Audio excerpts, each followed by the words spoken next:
In late September 2023, Nigerian Finance Minister Adebayo Oloyede was sitting at the renowned Pierre Hotel in New York, attending a meeting with officials from one of the world's largest and most influential financial institutions, Citigroup.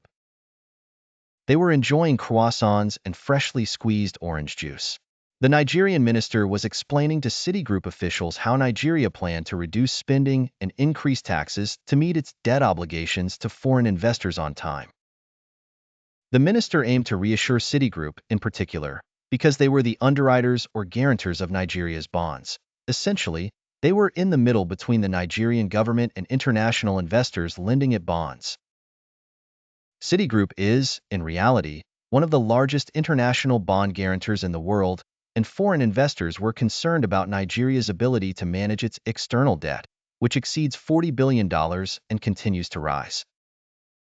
Nigeria's situation is not unique. Many developing countries are struggling with increasing debt service burdens due to U.S. Federal Reserve policies that raised interest rates 11 times between March 2022 and July 2023.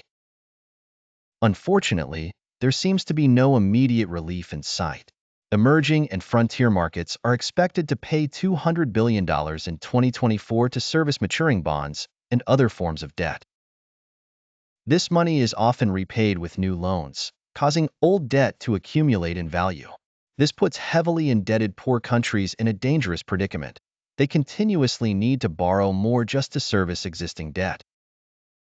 As debt mounts, foreign creditors grow increasingly skeptical about the borrower's ability to repay, which either leads to a refusal to lend or to higher interest rates.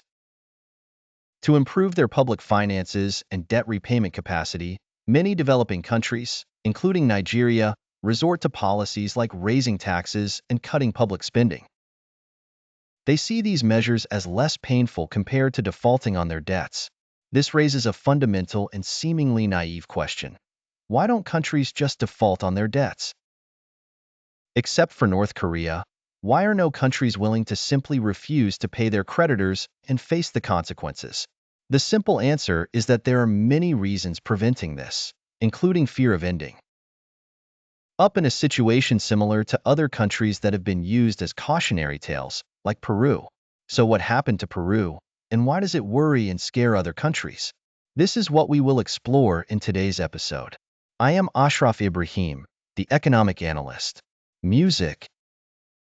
In September 1984, Peru's President Fernando Belaunterre traveled to the United States to first meet with President Ronald Reagan in Washington and then to New York to address the United Nations General Assembly. Terry was deeply troubled and disheartened by Reagan's treatment of him, especially considering he viewed Reagan as an ally and close friend. What exactly happened that left the Peruvian president so upset? In the year of this visit, 1984, Peru was in the midst of a severe debt crisis. The country had external debts approaching $13.5 billion.